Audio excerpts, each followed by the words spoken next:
Let's dive into the world of tabletop gaming and painting with the Tippy Cast. From rolling dice to mastering brushstrokes, we're here to fuel your passion. Join us for insights, inspiration, and endless creativity.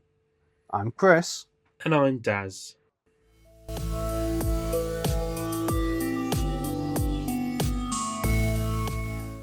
So, Chris, what's on the table?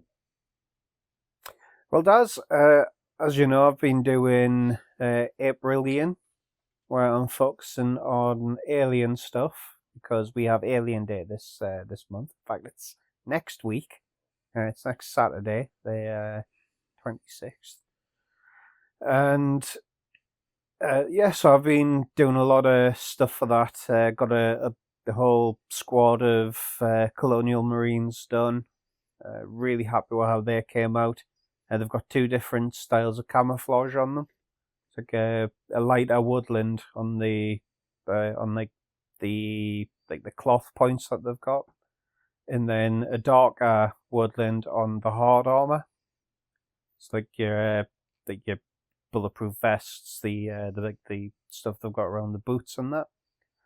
And I'm really happy with how they've turned out. Using Necromunda bases and painting them up, sort of looking like the Nostromo. So they've got like that white, clean but not quite like style on them, and they've turned out really well. And today I've been doing a lot of xenomorphs.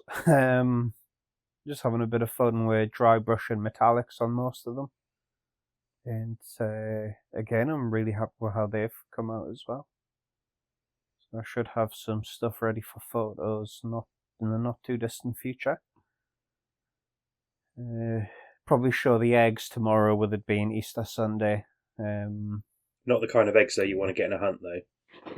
Yeah, if you see these ones in your garden, run. So I've got those all done. Really happy with how they're all turning out. Just got to get some more bases done, and the APC. I need to get that finished, but I've done the majority of that because a lot of it was just airbrush work. So I just need to kind of paint like the tires and just do some little like finishing effects on the lights and things like that.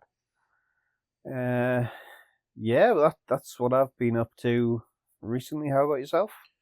I mean, obviously, last weekend I said or last episode I said my painting,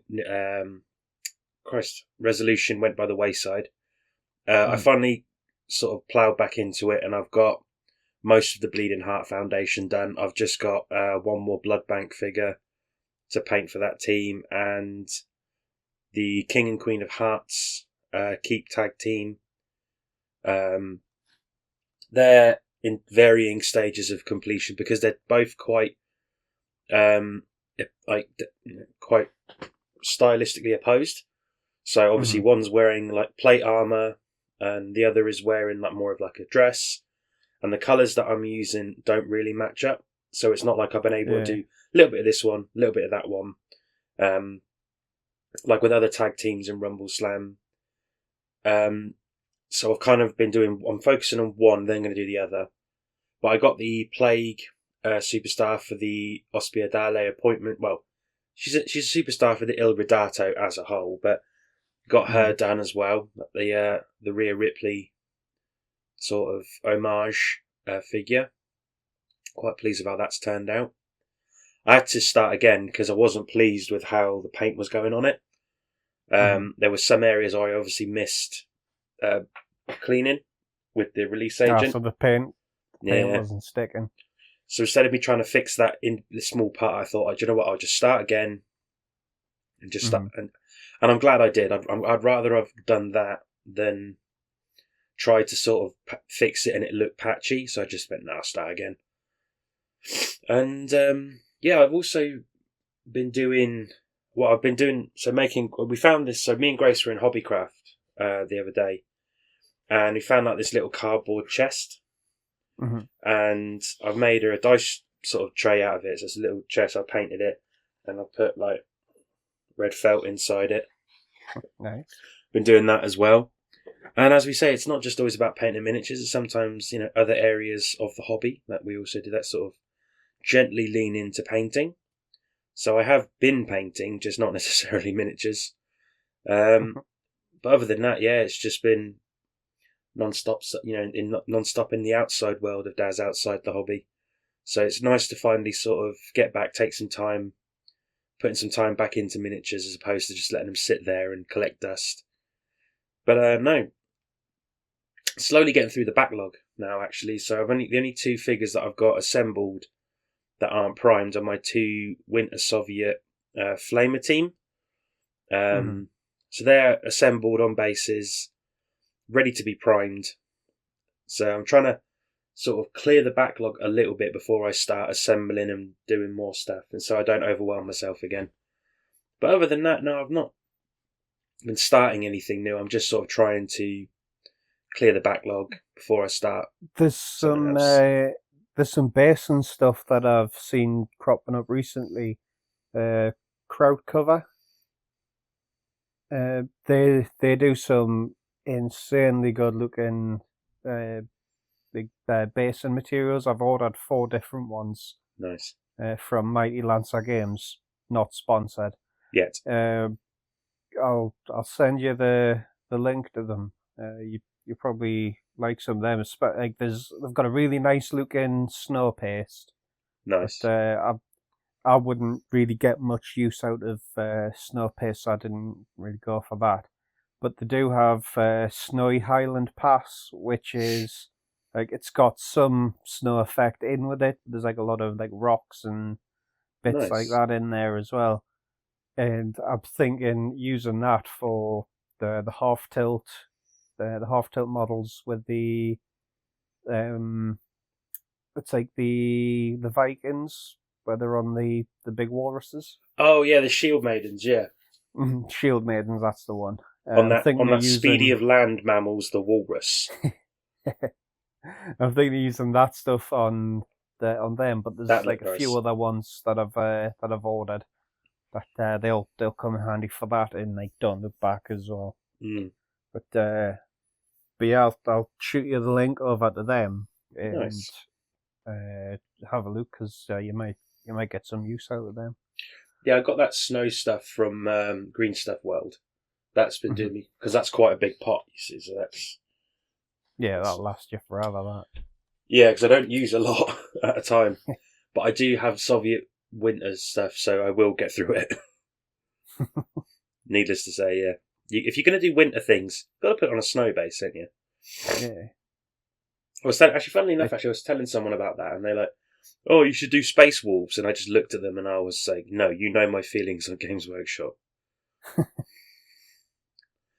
Yeah, why would you want to do Space Wolves? Just because you've got snow effect? And I was like, "Oh, because you look like a Viking," and I'm like, "Yes, but I don't like Games Workshop." It's like, as you can see the problem there. But it is what it is. So yeah, that's what I've been doing. Just clearing the backlog. Okay, I've just sent you the link on WhatsApp there. WhatsApp. So have a look at them. They've got some nice stuff on their own website. I've sent you the Mighty Lancer link there. They've got some cool stuff on their own website, like videos of using the stuff and everything. That's always good. And yeah, really nice looking gear. I've seen them cropping up on obviously Mighty Lancer, Goblin Game, and in a couple of other places. They've just been showing stuff on Instagram recently. Nice. So I thought, yeah, I'll give it a look. It looks really nice. So yeah, see how it turns out. Did you look at? So you remember that link I sent you the other day? It was about those paint pens. Paint pens. And I said it was witchcraft. Yes. Hey, that's weird. Yeah. But hey, look, I mean, if I've got a couple of paint pens. It's Molotov. They do the graffiti art stuff, and their chrome paint is unbelievable. It's my go-to chrome paint. I've got a pen of it, but I also bought a refill bottle because I can just put that straight onto the palette, and it's just got a perfect mirror finish to it, Nice. and it's great through the airbrush, and just absolutely love that paint. But yeah, I've got a few of their pens. I just thought it was witchcraft, Yeah. personally. But, It'll it never feels wrong. replace the old brush, but it's No. good. It's good to have. So, yeah. Dodgy segue. Another thing that's good to have is a 3D printer, or is it? Or is it? That's what we're here to That's what we're discuss. going to talk about. So I've been getting a bunch of 3D printed bits recently. Pretty much everything for my current Alien project, other than the violent dark stuff in my bases, is it's been 3D printed. Bunch of the stuff I got from Only Games quite a bit back, and I recently found a guy on Etsy. I think I talked about them last time, where they've got a commercial license for selling the Popsicles models, which is the stuff I'd bought previously anyway. So it all fits in, I think, with a cohesional style. And like this guy's selling them at a much better price than what it was when I was buying the bits individually. I went and bought some more stuff from him last week. The full Romulus kit, which is so many models. it's ridiculous. But again, a lot less than it would have been buying everything individually through Only Games. And some like cocooned colonial marines. It's like they look incredible. They'll be great for like objective pieces or just like bit of scenery in general. So I had to get them. But yeah, they've all been 3D printed and look fantastic. My brother just brought round a vertibird from Fallout because he's got an FDM printer, and I had the vertibird STL from Modifius, so I asked if he wouldn't mind like trying printing that out for us, and brought it around the other day. Looks really nice. Just had to do a little bit of cleanup, and going to give it a clean and then get it put together. A little bit of gap filling, but again, looks really nice. He says it was probably made more with a resin printer in mind. But like most of the cleanup I was doing, it's just like angled faces where the FDM filament it's kind of left like a bit of a weird finish to it, so I just had to smooth that out. But again, when I do gap filling, I'll do some of that on there as well.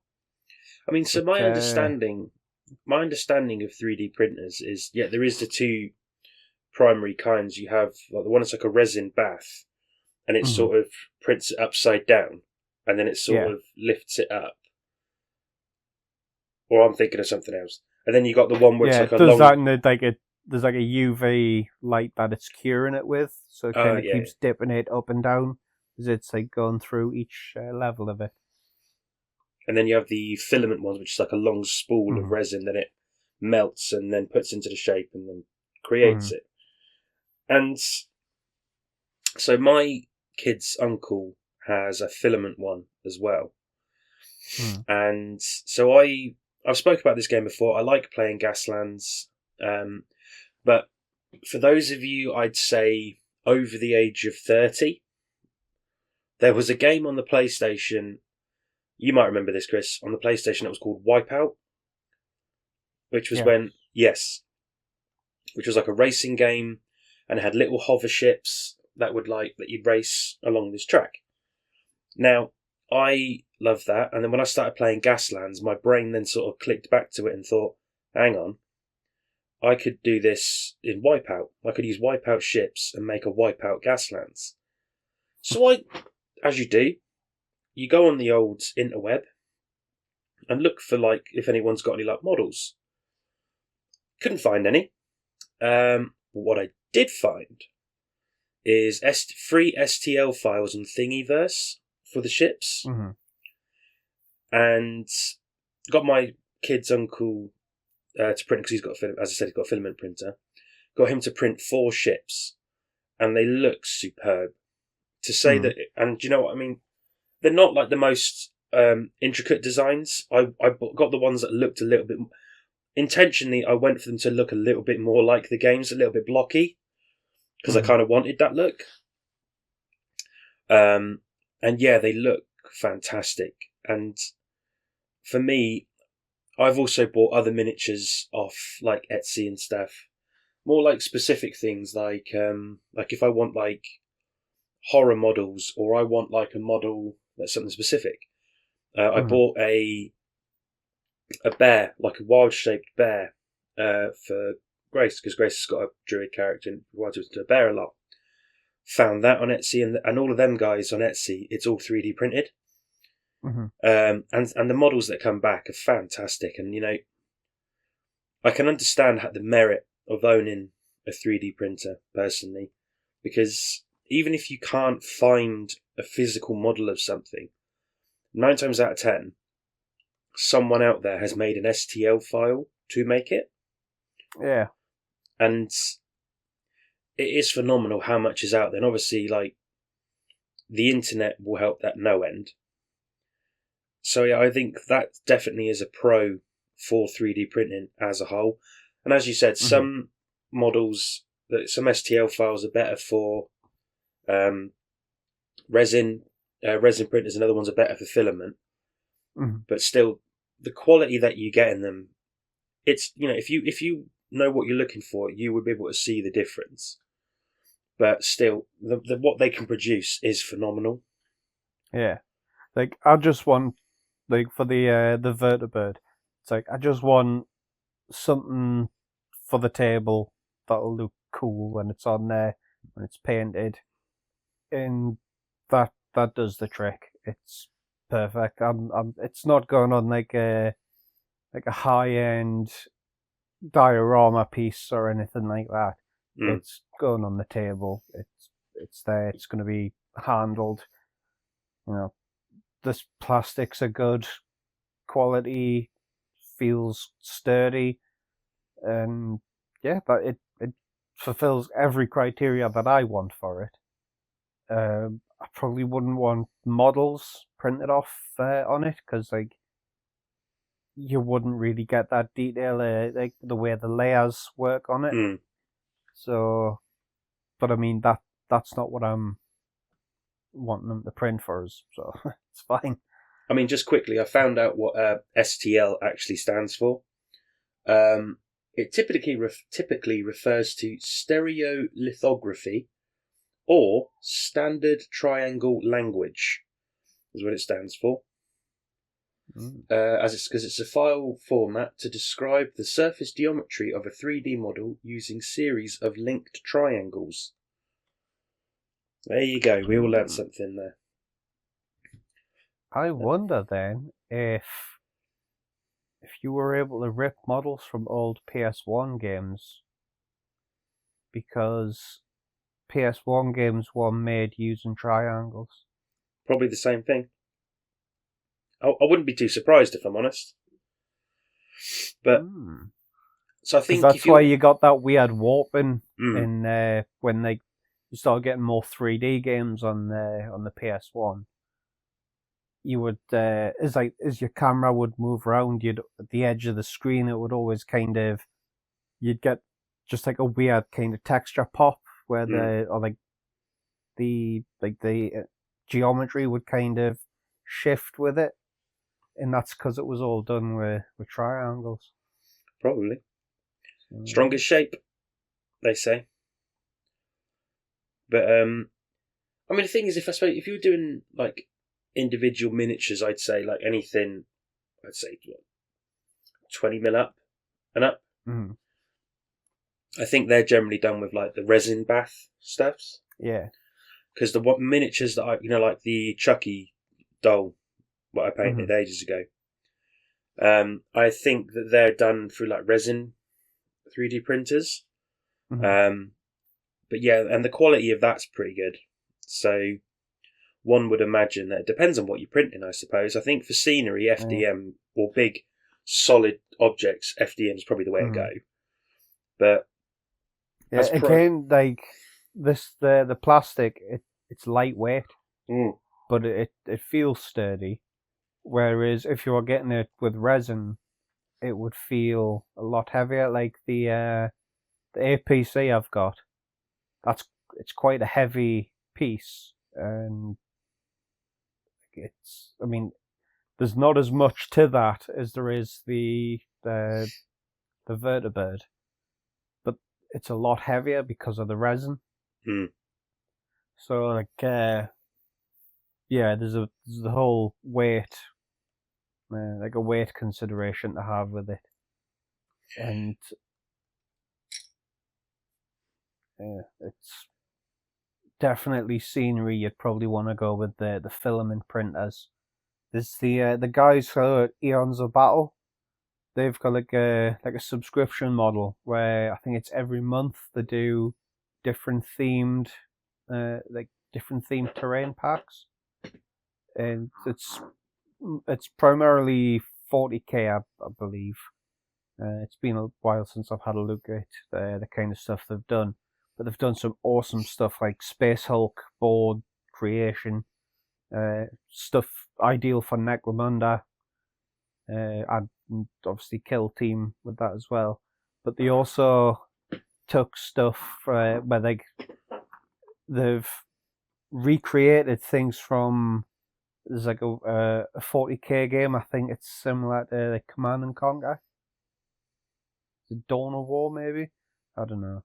But the PC game on the PC, yeah, Dawn of War, yeah.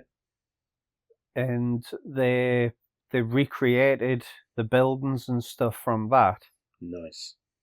And you can like print it off, and you can like create like a terrain, like a board of terrain based on Dawn of War, and it's stuff that GW don't create, but it's still like tied into the world. So it's like, to get on to like the pros and cons of things like that, one of the major pros is with 3D printing you can create stuff that just isn't being produced by your main companies. And also as well, I think very much as another pro, it fills a gap in the market that companies may be like, look, we don't really want to make that.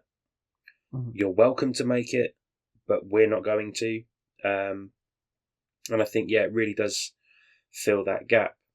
And not even from a miniature gaming perspective. I mean, I know plenty of people who are like model railway enthusiasts, diorama builders, and they'll buy 3D printed things solely because they can't buy what they need regularly. You know, like I went to, like this is years ago now, I went to a model railway show with my nephews and my dad. And there was this fella, and his sort of scene that he'd set up in his model railway was like a scrapyard. And I was like, oh, cool, like, you got like little washing machines, like kitchen appliances and stuff like that. And he goes, oh yeah, like it's all 3D printed because I couldn't find these things like in the marketplace. So he goes, like, you know, I made an STL file, I got one of my friends to print it. And he goes, and then because I was doing so many of them at a time, it just worked out beneficial for him to just buy a 3D printer. And then he ended up doing those sort of bits, because then a lot of other people were like, oh yeah, that's a fair point. I want this to make my world look a little bit more lived in. I'd like a couple of these. And then, you know, next thing you know, he's got it very much as like a side hustle. And I think that kind of nicely ties into what I think is a bit of a con of 3D printing, is that it kind of becomes a hobby in itself. Oh, definitely, yeah. Especially resin printing. Like I've heard people saying, like when they've tried to do 3D printing for wargaming and things like that, it takes a whole dedication to the 3D printing stuff to get the best out of it. Mm.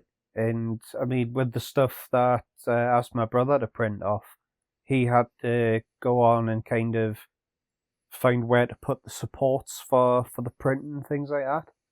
So it's like I wouldn't have a clue what I was doing with that. I would have to like spend a decent amount of time figuring out, learning like, how to optimize like files for 3D printing.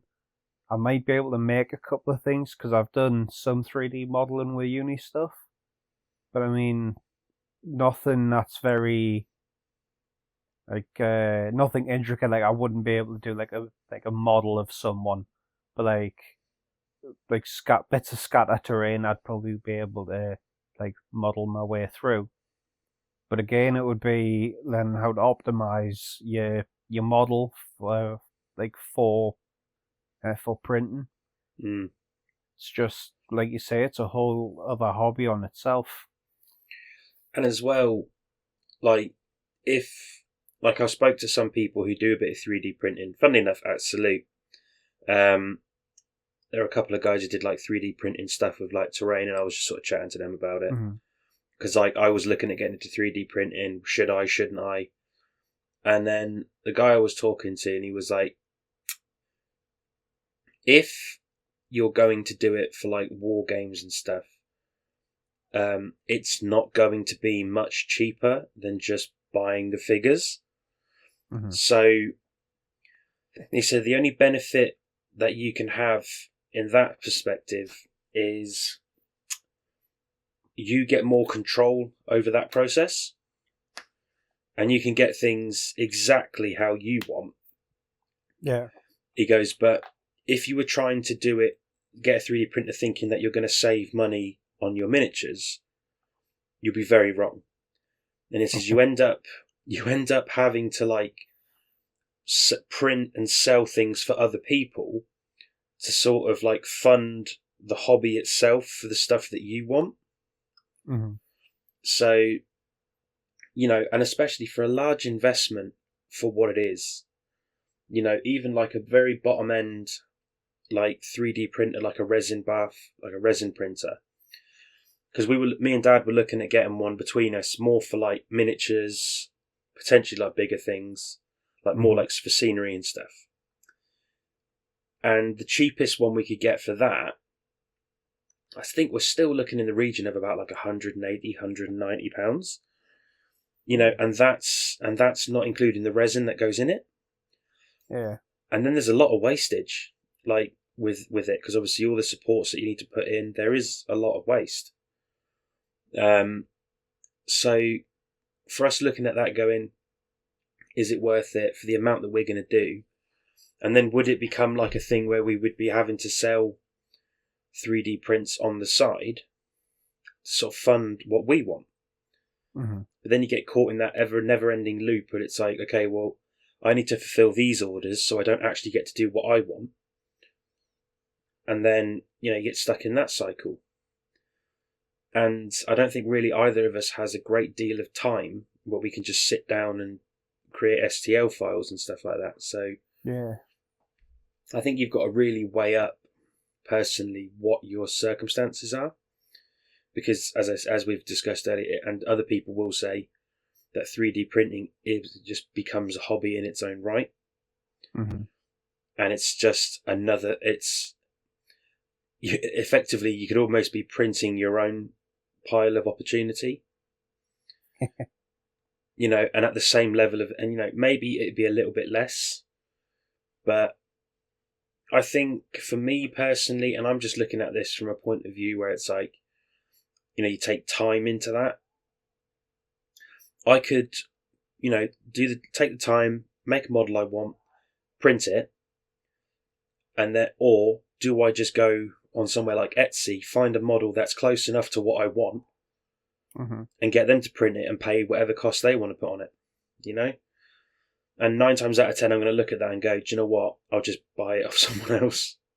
But that's just me personally. And again, if I'm not getting the use out of it, and it's that, you've got to get the use out of it because it's a large investment. Mm-hmm. It's like, I would love to have a resin printer, but I mean, situation at the moment, I don't have room for it. So immediately, that's that plan out the window.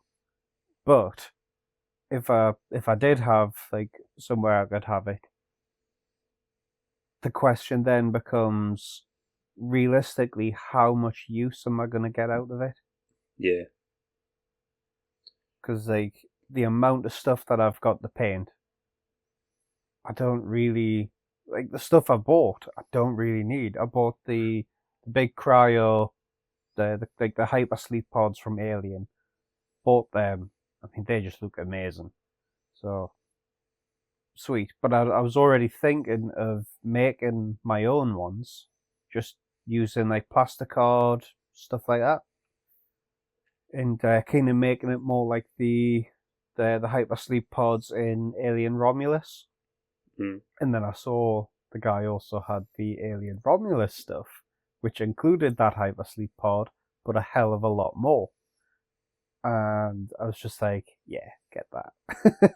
That guy's printed them out for me. In that case, I don't need to worry about it. I don't need to worry about plasticard and making it and measuring stuff up and getting everything perfect, not having all the detail that I want because it's a plan that's out of my range. And Someone else has already made it. I can do it. And that's exactly what I'm saying. It's, because it's not only a large investment of finances to buy the printer and, a PC or a computer that can sort of handle the job of what you're asking it to do, and the resin. It's, it's an investment of time and focus. And personally, for me, I can't justify that investment of time. Or, because let's say, prime example, let's say let's say I've got one and I want to print something and I'm like, well, it's going to take 4 hours to print. Okay, I'll set it going, I'll bugger off to work, right? Anything could happen to that thing while I'm at work. I could come back after work and 2 hours in, it's gone, nope, something's happened, we can't finish doing it. Yeah. Or you've had a power cut. Yeah, or I've had a power cut while I've been out. And it's like, okay, well, great, that's 2 hours of that time, which I've now got to, and reuse the resin. And then, that's another, 4 hours of waiting for it to happen. Doing more test prints to make sure that you've got everything leveled and exactly. Well, it's you like a power cut or whatever, or something's kind of misaligned it while it was printing, and you've got to make sure you've got everything right again. It's a lot. It's a whole lot of stuff. I mean, and it's not for everyone. I mean, that's like any hobby. Even what we do. When you tell people, painting figures, like it's not just painting them. You've got to like assemble them, clean them, make sure like you've got rid of all the mold lines before you even start thinking about putting paint on them. Then it's painting them, and then it's making sure that the paint's protected and all that. And then in every hobby, some people aren't even interested in painting them. They just want to build them and play with them. So I mean, you can do that. I mean, if you did, you wouldn't be playing me because I refuse to play people who've got unpainted miniatures. Because it's like, I've painted these lovely figures. I've taken time to paint these lovely figures, and yours are not. But and look, even if you're one of those people where it's like you buy figures and you pay someone else to paint them, that's fine. That's your jam. You're allowed to do that. But they're painted. I don't care how you got them there. I remember once. I'm at the point where I don't care if it's painted. I just want to throw some dice, have fun. Not everyone's got as much time on their hands as me. Not everyone wants to learn how to paint. Well, that's fair, but each to their own. But I think what we are saying about like the pros and cons of 3D printing. I think a lot of it is, if you're willing for that investment, I suppose would be the best summary of it, or like sort of pre-summary.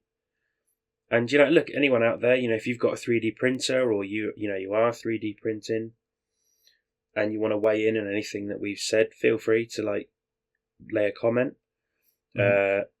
Maybe even message on the Tippy Cast, the Tippy Club Instagram, and then Chris will do whatever Chris does. Probably ignore it.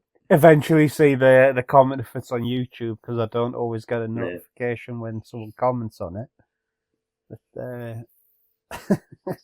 But I do on Instagram, so it lets me know straight away. But I think for me personally, it's not something that I'm looking to get into anytime soon, especially if the price of them are still quite high. I reckon if it came down to like a 2-digit number, I might start thinking, do you know what? Yeah. Good luck with that. Yeah, exactly. And but until that point, I can't justify the time. I can't, and also I haven't got the space for it either. And they are loud. And that's one thing a lot of people say, is that it is a loud thing. But I say I appreciate the talent that goes into people with 3D printing. I appreciate the artistry in it, and the time and effort it takes to produce these miniatures that we're just able to buy. Do I want to get into it? I'd say not right now. I don't have enough things I want to 3D print to justify the purchase.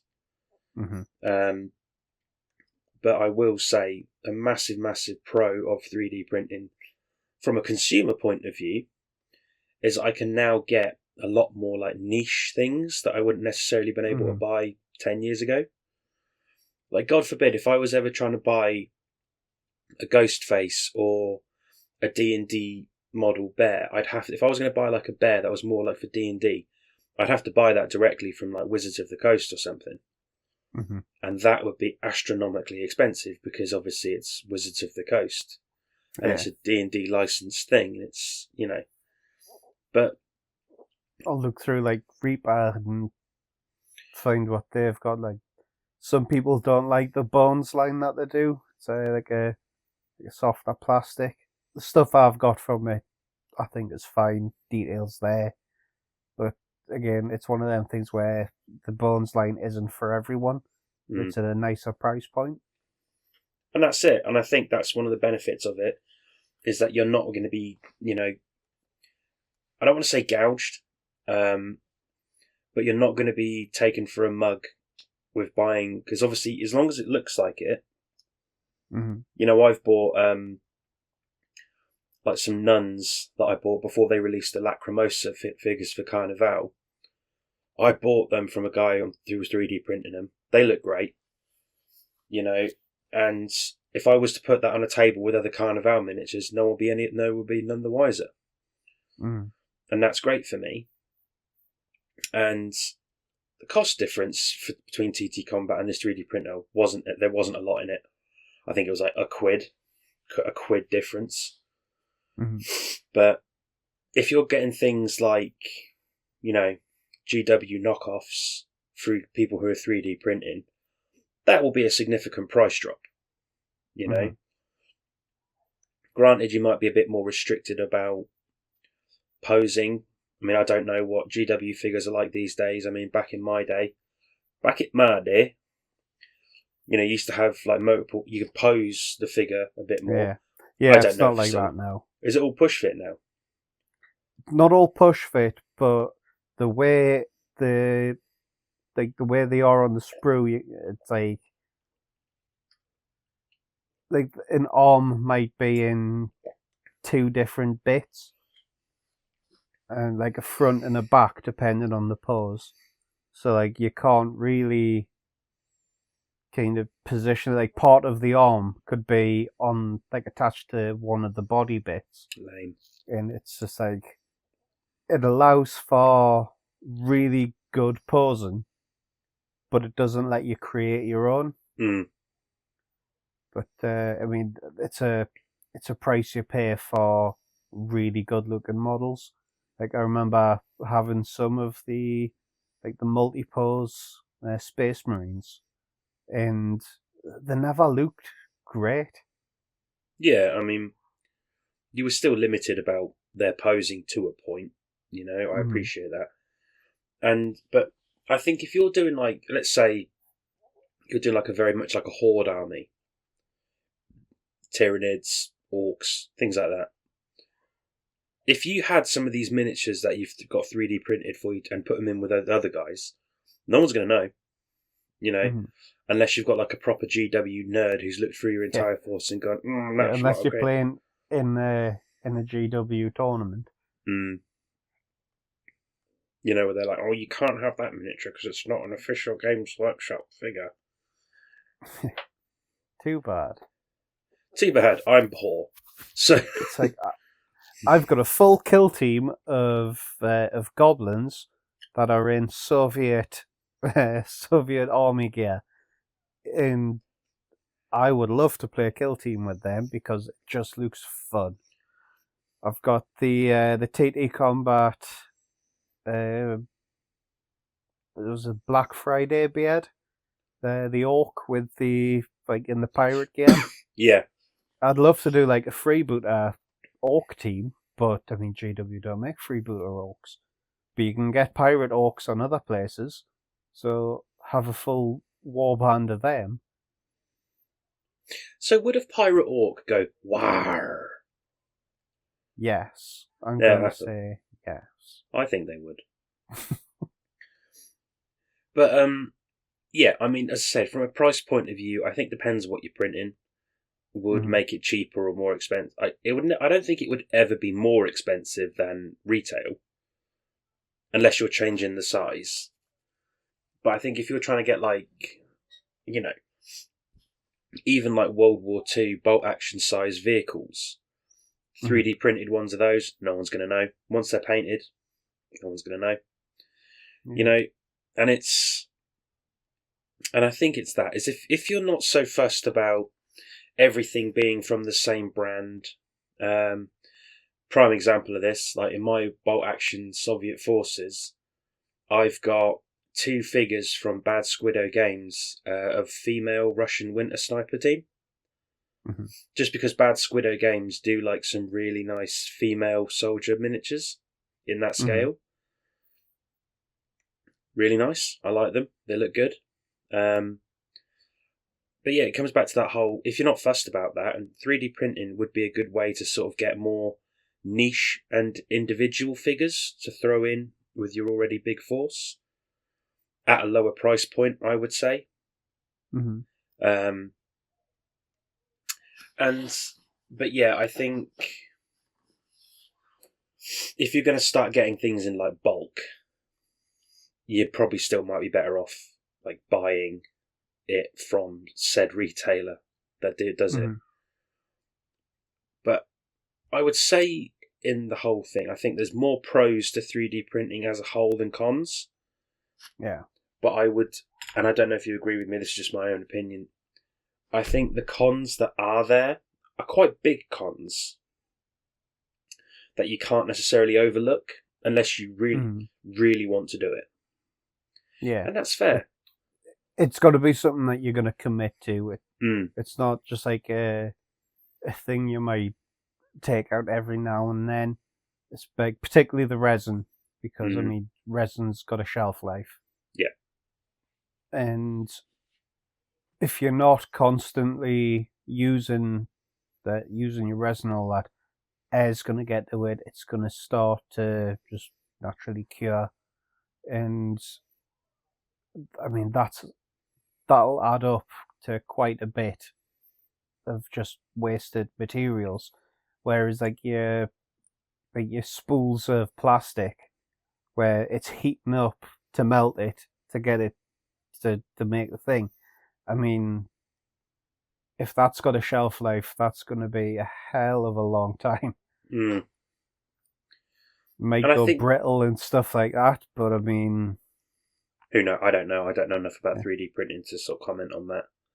But again, I've not seen a 3D model that I've thought to myself, that's rubbish. You know, Mm, and granted, there's ones where it's like, if I was to get that, I don't necessarily think it'd be like a playing piece. It might be a bit more like scenery or like in the background. mm-hmm. You know, would I get that to use in a force? Maybe, maybe not. But most of it is just really, really good, and that's a lot of Yeah. credit to the people who designed the files. And yeah, I think as a whole, I think as a good sort of summary point to it, it generally just comes down to whether you're willing to put that commitment in. I'm not, Mm-hmm. Yeah. Same. Definitely. but I do appreciate all the hard work that a lot of people out there do for 3D printing, especially on Etsy, and all the guys who give out free STL files on like Thingiverse. And I will add this as a final pro to 3D printing. So, as any regular listener will know, me and Chris enjoy games from Blacksite Studios, but they don't have us. They don't distribute into England very much. But they do allow you to buy STL files from them, Mm-hmm. and they will also have STL like bundles. For, like, essentially, you could buy an STL bundle of all the stuff in the core box of Don't Look Back, and all the games that they do have STL files. And it makes that delivery cost non-existent because you're like, I'm buying a file, we'll send you the file, Mm-hmm. there you go. It's like, now you can go get it printed somewhere else and not have to worry about the shipping cost. So I say that's probably quite a big pro in favour Mm-hmm. of 3D printing, that it can remove shipping costs of things, in a sense that we don't have to produce a figure to send to you. We could just send you the means to make your own, and then you do the rest. Mm-hmm. So I think that is quite good. Yeah. The a pro that I'm going to put out there, again using this alien stuff as an example. The colonial marines that I've got, I wouldn't be able to get something as detailed as they are. The the game, was it Glorious Day in the Core? Models look cool, but they are not as detailed as that. I think the plastics, like PVCs that you get in the game. I mean, I've got like essentially Drake, Vasquez, Hicks, and Hudson, near enough, but like perfect representation of them in there, and then just a bunch of other colonial marines, just like generics. And the xenomorphs I've got, there's ones that this guy, like this, the creator Popsicle, has got the old Kenner toys, recreating some of them ones. So it's like they're the mantis alien, which has a really cool look to it. That's never been produced for the Glorious Day in the Core or the old Protoss games Alien vs Predator. Mm. It's never been on the tabletop, but now you can get that, and I love the Kenner toys. The APC that I've got, I think Fantasy Flight did one, but it was a very limited run and it was quite expensive. I've got one at a fraction of the cost. I think it's about half the price of what the Fantasy Flight one was going for. And yeah, there's like I wouldn't be able to get that anywhere else. You can't even get it from the people that make it because it's like a very small run they did of it. And I think it ended up getting getting shelved afterwards as well. So there was a very limited run that got that got done. It's like, I want an APC. The APC from Aliens is iconic, and I want that. Now I've got it because nowhere else is doing it. Exactly, and I think again that it definitely is a massive pro with that. But as I said, for me, I just can't justify the time investment, the money investment for it, and my big hobby of painting, that takes a hit a lot of the time just because I don't get time. And if I then have another hobby that is going to siphon that time away, I've got to weigh it up and be like, is it worth it? Yeah. And that's just, and for me, it's between work, family, and life, like, you're not going to be taking time away from them, so it's got to fall down to somewhere else has got to take the hit. The hobby. And I just can't justify it. Not yet, anyway. I mean, let's give it another 6 years. See if the price of it all comes down. It probably won't. Yeah, I think everything tends to go in the other direction. Oh yeah, but nothing but love for everyone out there who is 3D printing, fighting the good fight in the trenches for it. I might hat off to you. The stuff that I've been getting recently, incredible. The stuff I've had previously, like the Funko Godzilla game. I bought stuff the other year to replace like the tokens for like buildings and things like that with actual like 3D representations. Makes the game look amazing. It's great just having little buildings sat there. Godzilla's walking amongst it. Mothra's flying around them. It just looks cool. Good throwback. Tanks. Good throwback spaceship, to jets. A good throwback to Good Scenery Made Better episode. Oh yes, best episode we did. Was statistically it was. Yeah. And again, if you want to buy if you can find little gubbins, someone's 3D printing, crack on. And in fact, I think it's safe to say that I think it was Renz, or was it Dario? One of the monsters behind the masks. They were doing, I think it was like La Sarissa, like buildings like that. And the Venetian 3D printing scenery. And that looked great. Yeah, that was beautiful, that stuff. And again, all thanks to 3D printing and CAD design. I'm not technically that minded to sit at a computer and do CAD design for a building, let alone a person. So yeah, hats off to them. I mean, I haven't got the mental capacity for it. Again, don't have time, don't have money. I barely have the mental capacity for it, and I've got a degree that used it. Exactly. But I think overall, for me, as a sort of summary for it is, I'm happy that other people do it, and I'm happy that other people have that hobby that allows me to add to my own hobby. But I'm not going to get into it right now. Thank you very much. Yeah. They can print it, I'll paint it. I'm fine with that. And I think that's a fair deal. I'll pay them, I'll paint it. And a little Tippy salute to you fine 3D printers out there. Yeah. Blitz 3D, he's my boy. And that's who I've got the alien stuff from. But so I'd say we're on to new and shiny, but sadly, folks, there isn't really a lot out there that's new or shiny that me and Chris are massively into at the moment. I'm sure there's probably some Games Workshop releases that I'm not interested in.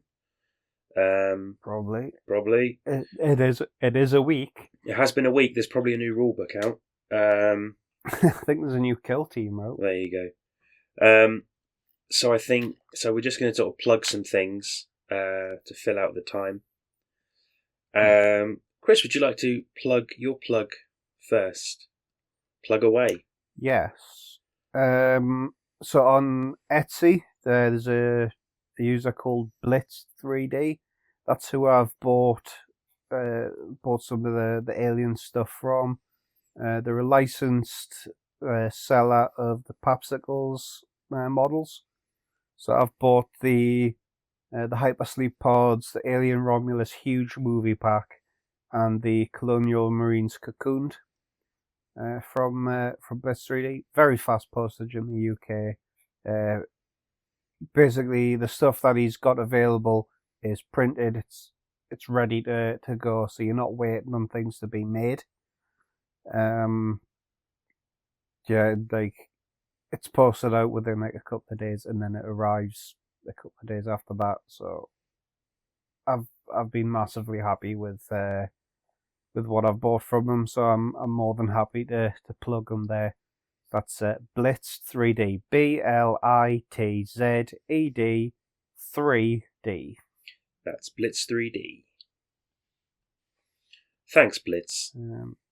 Yeah, they do a really cool RoboCop pack with like obviously RoboCop. You've got Clarence Boddicker, Ed 209.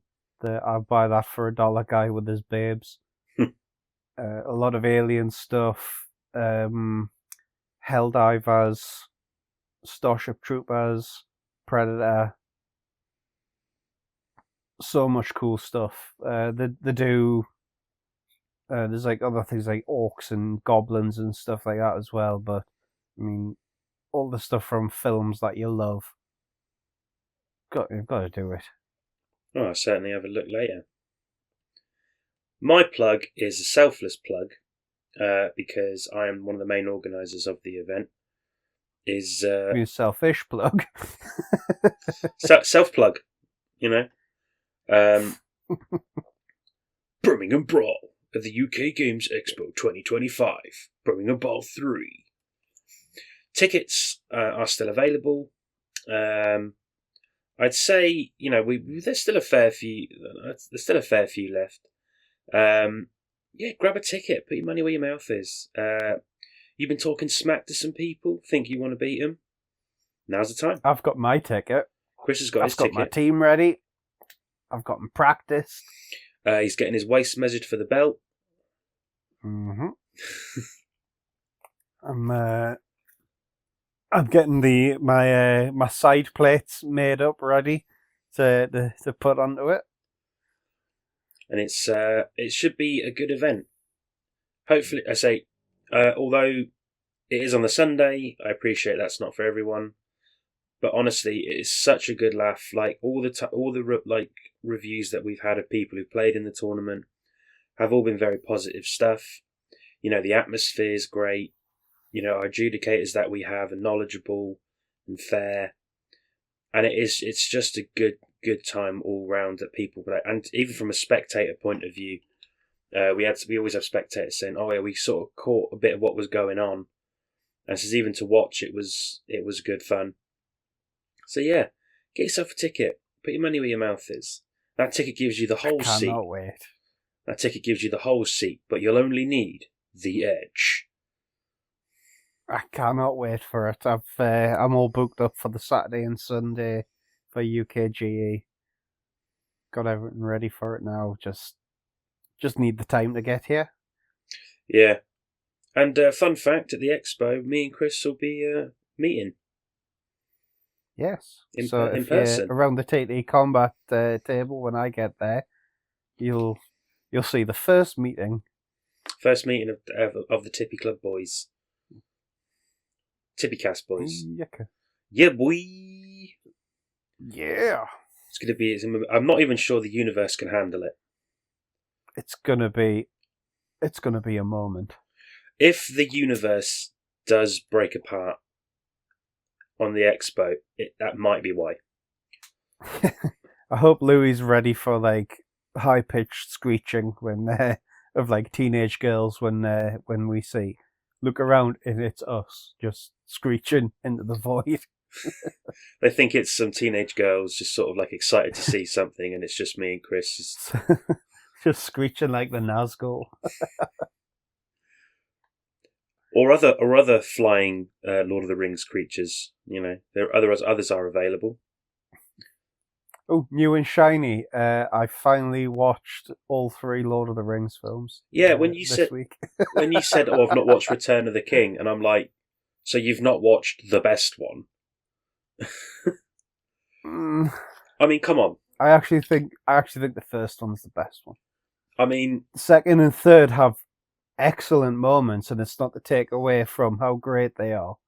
But I actually think I enjoyed the Fellowship of the Ring more.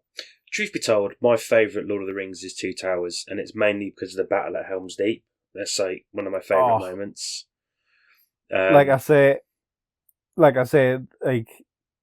it's all they've all got epic moments in it. Helm's Deep, incredible. But aye. For me, my favourite scene in Return of the King is as much Arwen as possible. If there was just a film of just Arwen. There is, but it's not the kind of film that can be shown at cinemas.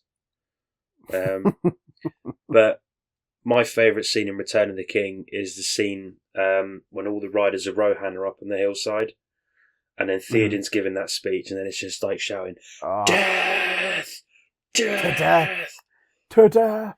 Oh, just every time. Like, so I watched it with Grace. First time she'd watched it, and I paused it just before that moment happened. And it was like, I don't mean to oversell this, but this moment changes your life. I'm actually shocked that you paused it. I just because I needed to. Yeah. As soon as the film starts, it goes to the end. When I was watching it, I started on Monday. My phone went on Do Not Disturb. These are the extended cuts as well. That's the way you got to do it. I've seen the first 2 as theatrical release. My only experience with Return of the King is the extended cut, which it should be. It's like, yes. But no, goosebumps. In the 20 years it took me to watch all 3 of the Lord of the Rings films, very little of Return of the King was spoiled for me. It's just like, it's such a perfectly paced film because like it's not just go all the time. And it gives you that enough of a break between these big moments where like you can sort of catch your breath a bit. But yeah, for me, it's just like with the first, because I saw that scene in the cinema when it came out. Like it was just goosebumps, and obviously you had all the surround sound. You could hear the thundering of the hooves, and it was just it's. I still get goosebumps thinking about that scene now. The lad I work with, he was very disappointed that I was alive at a point where I could have went and saw them in the cinema, and I didn't. There was a challenge that they did in a cinema in Northampton, where it is if you could sit through and watch all 3 Lord of the Rings films extended editions back to back in one sitting, they'd give you free concessions for 6 months. Nice. Like, I was like, he goes, no, you've got to sit through them like back to back. It says, we'll give. And that's like 10, 11 hours. And I said, look, what's the deal like with toilet breaks? And they're like, you'll get like a toilet break. Like either. Surely during the credits, between each film, you can go to the toilet. Yeah, they said like a toilet break, but like that's it. And you've got to be back in your seat, I think they said, like within like 10 minutes. So if you had to go... What if you need a dump? Yeah, it's got to be more than a 10-minute job. That's got to be a quick dump. But no, I did it and I got 3. You'll do damage to yourself if you've got to push. But no, mate, so it was like, so I did it. I did all the films back to back. Got my free concessions for 6 months, and I was like, you really doubted my ability to sit still for 10 hours. Because when you're watching all 3 films back to back, mate, and it's just sort of like, and you sat there and it's like, you think I'm not enjoying this? This is like... That's like, on Thursday, I was really lost because Monday, Tuesday, Wednesday, it was basically get home from work, shower, eat, Lord of the Rings. bed, and it was amazing. What a day! Yeah. On Thursday, I didn't have that. It was work, shower, eat. I had my little nephew around, so play with my nephew. And then no Lord of the Rings. So I cleaned up some models, some of the alien models. But then I was still like, what do I do? I could put The Hobbit on, but no. It's not I'm the not going to same. watch The Hobbit. The only reason I've got the 3 extended editions of The Hobbit is because it was like slightly cheaper to buy that box set with all 6 films than it was to buy 3 extended editions of Lord of the Rings separately. Work that one out. Someone make that make sense to me. But yeah. So I think hopefully you all enjoyed that.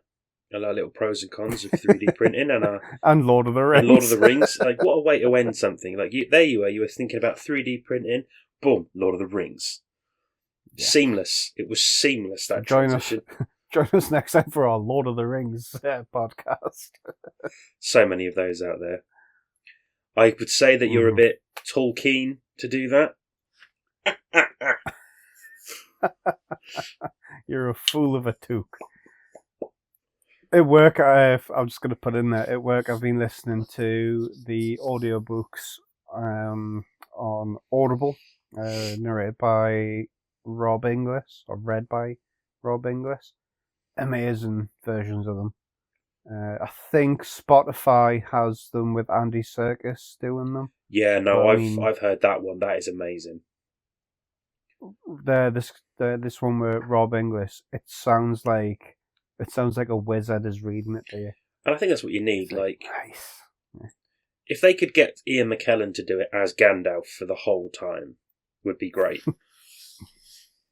Listening to Andy Serkis for 20 odd hours for Fellowship of the Ring, I don't think I'd be able to. I hate Andy Serkis. Hey, each to their own. I don't mind him. Did a good Gollum though. Got to give him that. He's a knob. But so Andy Serkis, if you're listening, Andy Serkis, if you're listening, you're a knob. And Chris lives in Anak. Digital makeup. Fuck off.